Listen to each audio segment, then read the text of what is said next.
Hi, get a copy of your first notebook. This particular notebook covers the subject of cryptocurrency and it incorporates legitimate literacy. You can get it on Amazon, links underneath in the description. Stay awesome.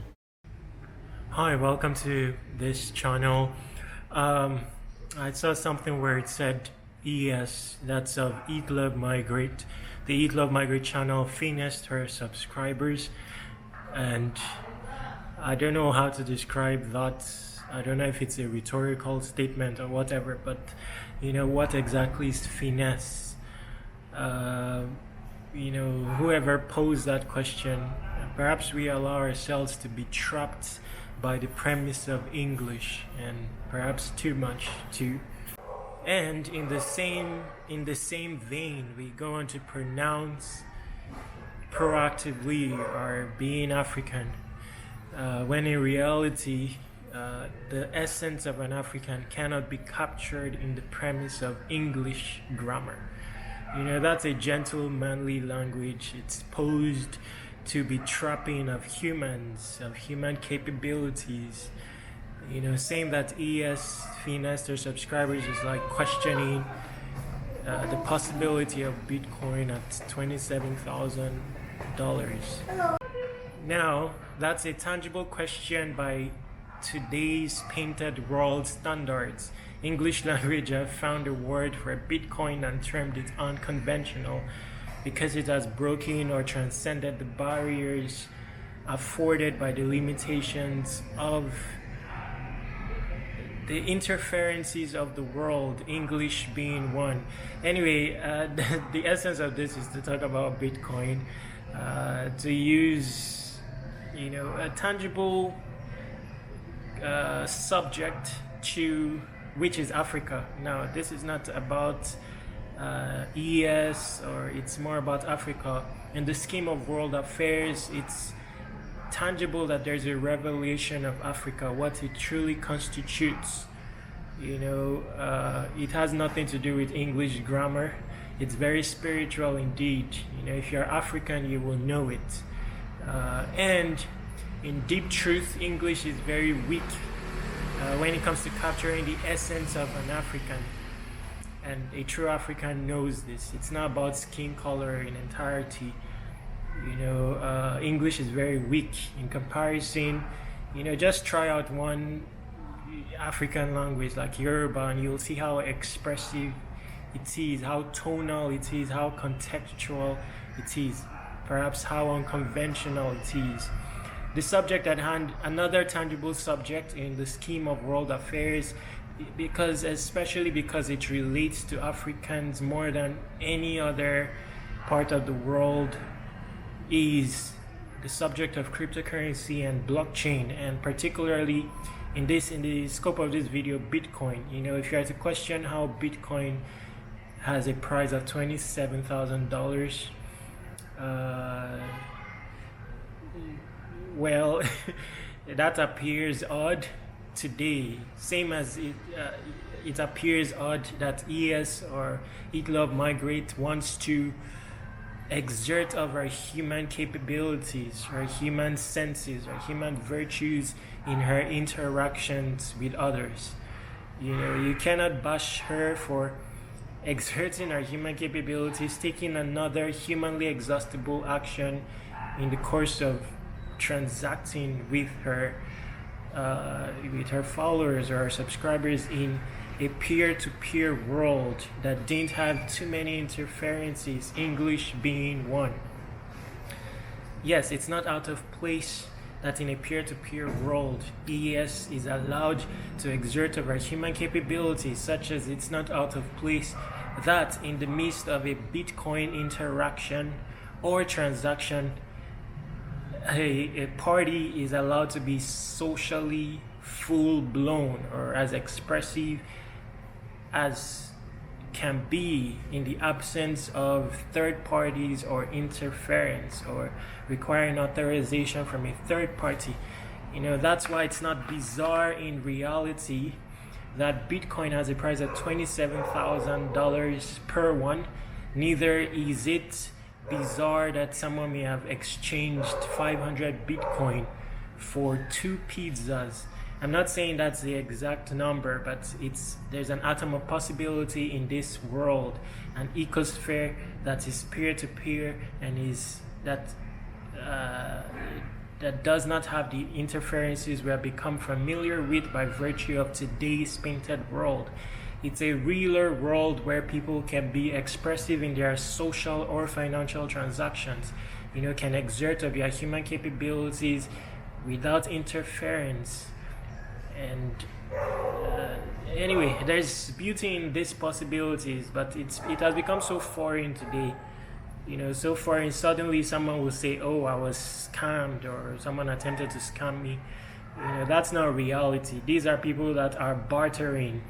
Yes, in the midst of the known system that is regulated, they know what freedom is, and they're attempting to barter. They're attempting to aspire, to exert their persuasion capabilities or whatever. I'm a bit disoriented in this video, but I'm here to talk about Bitcoin. If you didn't know how it managed to attain its very high price and how it can crash tomorrow to whatever price, is because people interact in this crypto sphere peer-to-peer without, they're as expressive as can be without the reservations that they would have in a regulated world. So of course someone can swallow the keys to perhaps their wallet, their Bitcoin wallet that has like 5,000 Bitcoin, and just throw it away for the sole reason of creating a scarcity that's valueless to him, so that the world benefits. It's not out of place in this particular sphere. Neither is it out of place that someone decides to hoard his Bitcoin and sell it, this virtual or digital item at a price that is 100 million. Someone can create a non-fungible token out of a piece of digital art and decide, according to his standards, that it's worth pricelessness and put a price tag on it of $1 million. Nobody will question that in this crypto sphere. So if you didn't know, that's the reason why Bitcoin has such a value. And I'm trying to introduce cryptocurrency and blockchain while highlighting that it's important to the collective evolution of Africans. These are luxury tools that were inadvertently created to favor Africans, unknown to the creators. For themselves, they created a comfort tool. Little did they know that they are reenacting the real world where Africa holds sway. We live in a painted world, one that is filled with outer space knowledge. Blockchain and cryptocurrency, these are tools of revelation. They are public tools, have a bare aspect to them, or an anonymity aspect to them that is public. Information that may have once been hoarded attains revelation courtesy of these tools, and that's why I'm highlighting it. So anyway, English, if you didn't know, it's a weak language. That's a gentlemanly language. There's nothing to it. It's Boolean based. You use fine words, you find quote words. The underlying paradigm of it is paint. It favors the painted world so that humans are further caged and become ordinary. We speak grammar, but the content inside is empty, basically. And then we're caged. Everything now has a word, and superficial words, not that is contextual or has broad context, capable of capturing the essence of a human. You're expected to be off or on. These are narratives for bots, to be good or bad. The premise for morals by the English standards is good or bad. In Africa, that there's so much context to this so-called good or bad. You can be good superficially and bad with intent in your intent. Moreover, the reason for not engaging in immoral acts is broader than good or bad. It may be because you are conscious of your society, you want to secure your self-respect, or you're empathetic or sympathetic. There are tons of reasons why someone will not engage in immoral acts by African standards beyond just good or bad. But English would premise it good or bad so that humans are better caged. They become analyzable, accessible because they are in the premise of a Boolean. So someone is outrightly labeled bad, without looking at the context. And then there's no gray area. Code is law. That's the standards for innovation.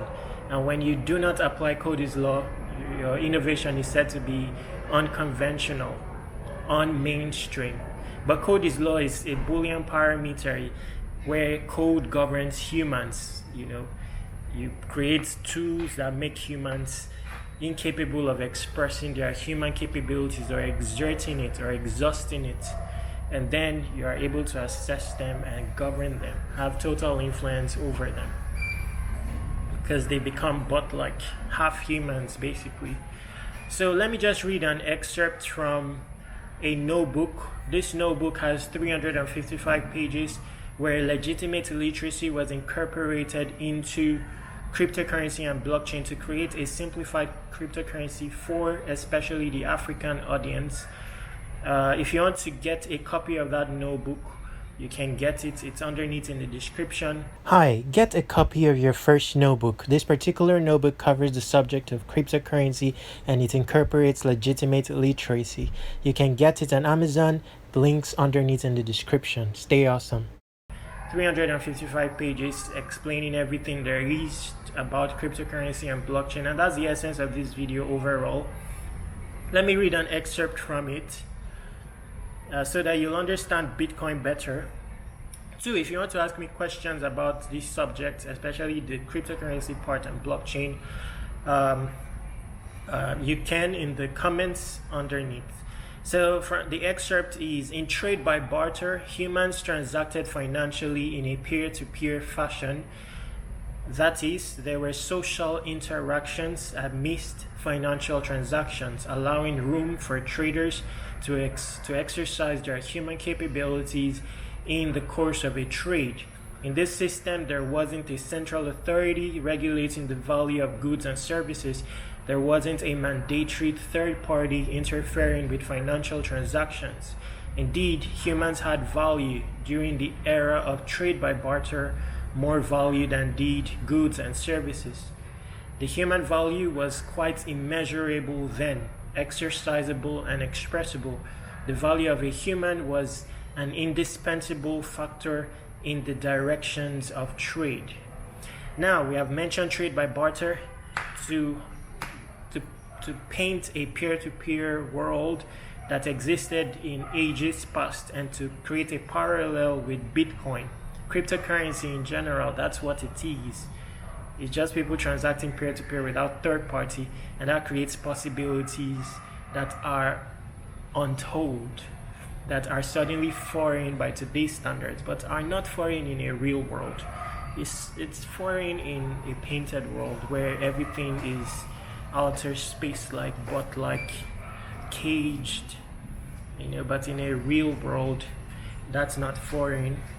And a painted world is an unreal world, so let ES be. Why is she not allowed to be expressive, to exert the human senses that she has, to explore them in unconventional ways? Why is it suddenly so unconventional?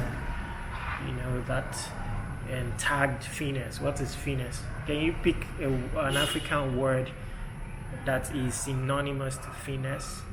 I doubt it. So if you are too much fond of your showy display of English, and in the same vein you are mentioning how African you are likely mistaken. But I'm not saying you're mistaken. You have to check matters, because I tell you, English is cagey.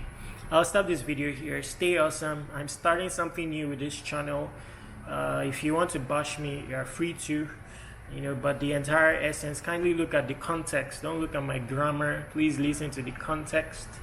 And the context is basically to use cryptocurrency and blockchain to shine light into the beauty of Africa. Both topics are timely for Africa. African topic is very timely because the world is returning to Africa. By Africa, I mean a real world, not that is painted.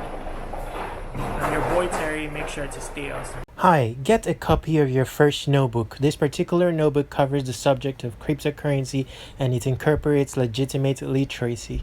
You can get it on Amazon. The links underneath in the description. Stay awesome.